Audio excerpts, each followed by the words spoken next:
اعوذ باللہ من الشیطان الرجیم بسم اللہ الرحمن الرحیم فی الدنیا والآخرہ ویسألونک عن الیتامی قل اصلاح لهم خیر وإن تخالطوهم فإخوانكم واللہ يعلم المفسد من المصلح ولو شاء الله لأعنتكم إن الله عزيز حكيم ولا تنكحوا المشركات حتى يؤمن ولأمة مؤمنة خير من مشركة ولو أعجبتكم ولا تنكحوا المشركين حتى يؤمنوا ولعبد مؤمن خير من مشرك ولو أعجبكم أولئك يدعون إلى النار واللہ يدعو إلى الجنة والمغفرة بإذنه ويبين آياته للناس لعلهم يتذكرون۔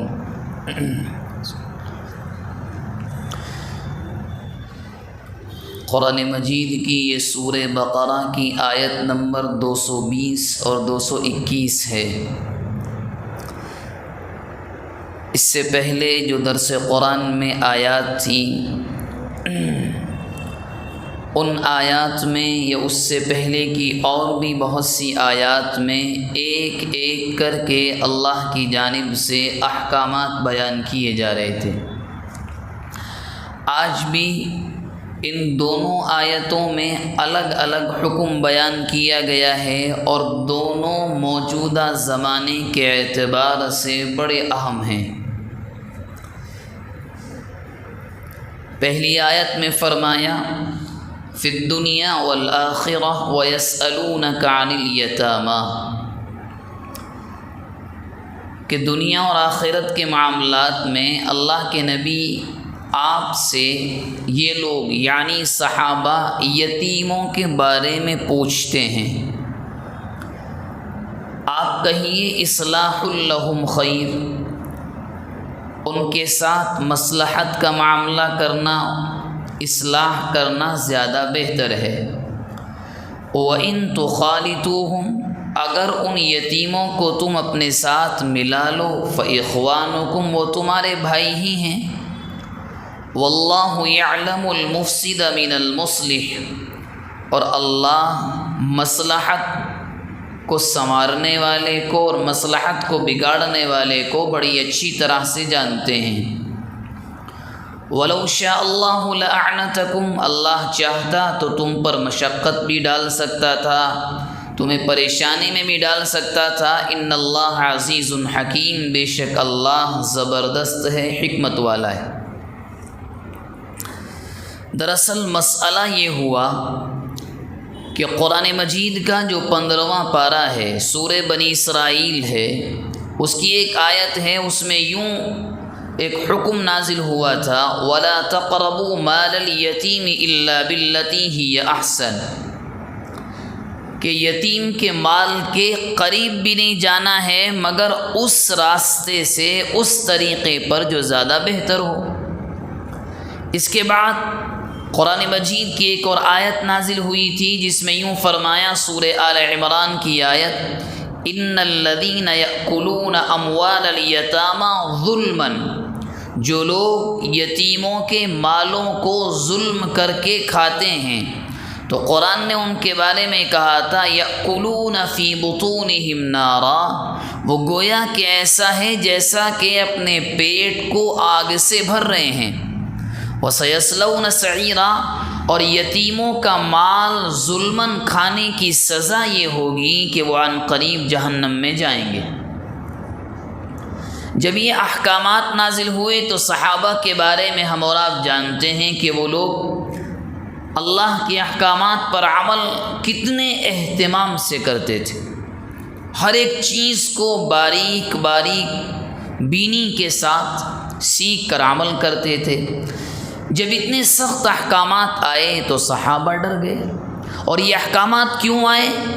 کیونکہ چاہے آپ ہمارا ملک جو ہندوستان ہے اس کی پرانی تاریخ کو پڑھیں یا عربوں کی تاریخ کو پڑھیں، وہاں عام مزاج یہ تھا کہ یتیموں کے ساتھ انصاف نہیں ہوتا تھا، یعنی یتیم جس کے ماں باپ جب تک وہ بالغ نہ ہو انتقال ہو جائیں، اگر باپ بھی چلا جائے تو زیادہ قابل رحم سمجھے جاتے ہیں وہ بچے۔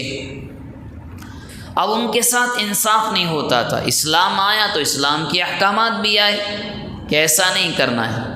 اب ہونے یہ لگا کہ مثال کے طور پر ایک گھر میں یتیم بچے بھی ہیں۔ جب یہ سخت احکامات آئے تو صحابہ نے یہ کیا کہ اب یتیموں کا کھانا بھی الگ بنے گا۔ اس لیے نہیں کہ ہمیں نفرت ہے، نعوذ باللہ کوئی اور مسئلہ ہے، صرف اس لیے کہ کہیں یتیموں کا مال ہمارے پیٹ میں نہ چلا جائے اور ہم اس گناہ میں شامل نہ ہو جائیں۔ اس نیت کے ساتھ یتیموں کا کھانا الگ بننے لگا۔ اب بعض مرتبہ ایسا ہوتا کہ کھانا بچ جاتا، اب یہ تو نہیں کھا سکتے تھے، وہ سڑ جاتا تھا، خراب ہو جاتا تھا، تو گویا کہ یتیموں کا مال ضائع ہونے لگا۔ تو صحابہ اللہ کے نبی کے پاس آئے کہ مسئلہ یہ ہے، اسی کو قرآن نے کہا یسألونک عن الیتامی، یہ لوگ آپ سے یتیموں کے بارے میں پوچھ رہے ہیں، تو آپ ان سے کہیے کہ ان کے مال کی حفاظت یا ان کی اصلاح کرنا زیادہ بہتر ہے۔ تم اگر ان کو اپنے ساتھ ملا لو، تمہارے دسترخوان پر وہ کھائیں، ان کا مال اپنے بزنس میں ملا کر بزنس کرو، وہ تمہارے بھائی، یہ کوئی مسئلہ نہیں ہے۔ ہاں واللہ یعلم المفسد من المصلح، اگر کوئی اس معاملے میں بھی بگاڑ کرنے کی کوشش کرے گا تو اللہ جانتے ہیں کہ جو بگاڑے گا، ہم تو جانتے ہی ہیں کون کس کے دل کی نیت کیا ہے۔ اتنی اجازت ہے کرنے کی، ایسا کر لو۔ وَلَوْ شَاءَ اللَّهُ لَأَعْنَتَكُمْ، اگر ہم چاہتے تو تم پر اور سخت حکم لگا سکتے تھے کہ نہیں ایسا کرنا ہے، ہم نے نہیں کیا۔ تو لہذا یتیموں کا مال اپنے ساتھ ملا لو، کھانا بھی اپنے ساتھ کھلا لو۔ ہاں احکامات یہ جب وہ بالغ ہو جائیں گے تو ان کو ان کا مال حوالے کرنا ہوگا، آپ اس کے حقدار نہیں بن سکتے۔ ان اللہ عزیز حکیم۔ ایک حکم تو یہ بیان کیا گیا۔ دوسری آیت جس میں بالکل الگ حکم ہے اور جو موجودہ زمانے کے بالکل حالات کے مطابق بھی ہے، فرمایا وَلَا تَنْكِحُوا الْمُشْرِكَاتِ حَتَّى يُؤْمِنَّ، نکاح مت کرو مشرک عورتوں سے یہاں تک کہ وہ ایمان لے آئیں۔ وَلَأَمَةٌ، اور سنو، وَلَأَمَةٌ مُؤْمِنَةٌ، ایک باندی یعنی عورت جو غلام ہو کسی کی ایمان والی، خیرٌ بہتر ہے، من مشرکہ، ایک ایسی عورت سے جو مشرکہ ہو چاہے آزاد کیوں نہ ہو۔ وَلَوْ أَعْجَبَتْكُمْ، چاہے تمہیں کتنی پسند ہو، اس کے مال کی بنیاد پر تمہارا دل اس پر آ جائے، اس کی خوبصورتی کی بنیاد پر آ جائے۔ وَلَا تُنْكِحُوا الْمُشْرِكَاتِ، اور اسی طرح جن عورتوں کے تم ذمہ دار ہو ان کا نکاح مشرک مردوں سے بھی مت کرو یہاں تک کہ وہ ایمان لے آئیں۔ وَلَعَبْدٌ مُؤْمِنٌ خَيْرٌ مِّن مُّشْرِكٍ وَلَوْ أَعْجَبَكُمْ، اور ایک مؤمن بندہ ایک مشرک سے، ایک مؤمن غلام مشرک سے 1000 درجے بہتر ہے، چاہے تمہیں اپنے گھر کی عورتوں کے لیے ایک مشرک کتنا ہی پسند کیوں نہ ہو۔ کیوں؟ اولئک یدعون الی النار، مشرک جہنم کے راستے کی جانب بلاتے ہیں، اور اللہ یدعو الی الجنۃ والمغفرۃ باذنہ، وہ تو جنت اور مغفرت کی جانب بلاتے ہیں۔ وَيُبَيِّنُ آيَاتِهِ لِلنَّاسِ لَعَلَّهُمْ يَتَذَكَّرُونَ، اور اللہ اپنے ان احکامات کو، آیتوں کو لوگوں کے لیے اس لیے بیان کرتے ہیں تاکہ یہ سمجھیں۔ یہ بڑا سخت حکم ہے، اور دراصل اس آیت کے نازل ہونے کے 2 سبب بھی بیان کیے جاتے ہیں۔ نمبر 1 تو یہ کہ ایسا ہوا، ایک صحابی تھے، ان کو اللہ کے نبی نے کسی کام سے مدینے سے مکہ مکرمہ بھیجا۔ ان کے اسلام لانے سے پہلے ایک مشرک خاتون جو اسلام نہیں لائی تھی وہ ان پر عاشق تھی۔ یہ وہاں پر گئے، وہ راستے میں ملی، اس نے یوں کہا میں آپ سے نکاح کرنا چاہتی ہوں۔ انہوں نے صاف جواب دیا یہ چیز اللہ کے نبی کی اجازت پر موقوف ہے، اللہ کے نبی کی اجازت ملی تو نکاح ہوگا، نہیں تو نہیں۔ اس وقت یہ آیتیں نازل ہوئیں۔ اور ایک واقعہ اس طرح بیان کیا جاتا ہے کہ اللہ کے نبی کے ایک صحابی عبداللہ بن رواحہ رضی اللہ عنہ، ان کی ایک باندی تھی مشرکہ، غیر ایمان والی۔ اب انہوں نے ایک روز غصے میں کسی بات پر اس کے چہرے پر ایک تماچا مار دیا۔ ان کو بعد میں شرمندگی ہوئی، نہیں مارنا چاہیے تھا۔ اللہ کے نبی کی خدمت میں آئے کہ میں چاہتا ہوں اس کا دل ٹوٹا ہوگا، میں اس سے آزاد کر کے اس سے نکاح کر لوں۔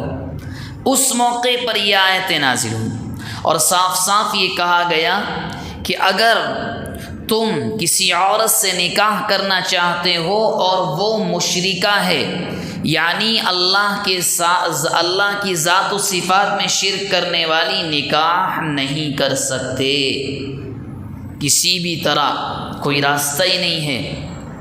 اور یوں فرمایا وَلَأَمَةٌ مُؤْمِنَةٌ، یہ ایک آزاد عورت جو اللہ کے ساتھ شرک کرنے والی ہو، اس کے مقابلے میں ایک وہ عورت جو کسی کی باندی ہے، لونڈی ہے، چاہے باندی ہے مگر وہ ایمان والی ہے، یہ اس آزاد مشرکہ سے 1000 درجے بہتر ہے۔ کیوں؟ یہ اللہ پر ایمان رکھنے والی ہے، ایک اللہ کو ماننے والی، اللہ کے ساتھ شرک کرنے والی نہیں۔ اسی طرح اور یوں بھی کہا گیا سنو، ایسا ہو سکتا ہے کہ تم اس کے حسن پر فریفتہ ہو، اس کی خوبصورتی تمہیں پسند آ جائے، اس کے مال کی بنیاد پر نہیں ہم شادی کرنا، کسی بھی طرح کوئی راستہ ہی نہیں ہے اگر کسی کے عقائد خراب ہیں۔ بلکہ علماء فرماتے ہیں کہ جب ذمہ داران لڑکی ہو یا لڑکا نکاح کریں تو کم از کم جس سے نکاح کر رہے ہیں اپنی لڑکی کا یا اپنے لڑکے کا، ان کے عقائد کی بھی تحقیق کریں۔ کہیں ایسا تو نہیں ہے کہ موجودہ زمانے کی ترقی کی بنیاد پر وہ الحاد کے راستے پر ہیں، کیونکہ آج کل تو مسئلہ ایسا ہے، یہ فلاں ہیں، یہ فلاں ہیں، اس نے اس کا انکار کیا، اس نے اس کو مانا۔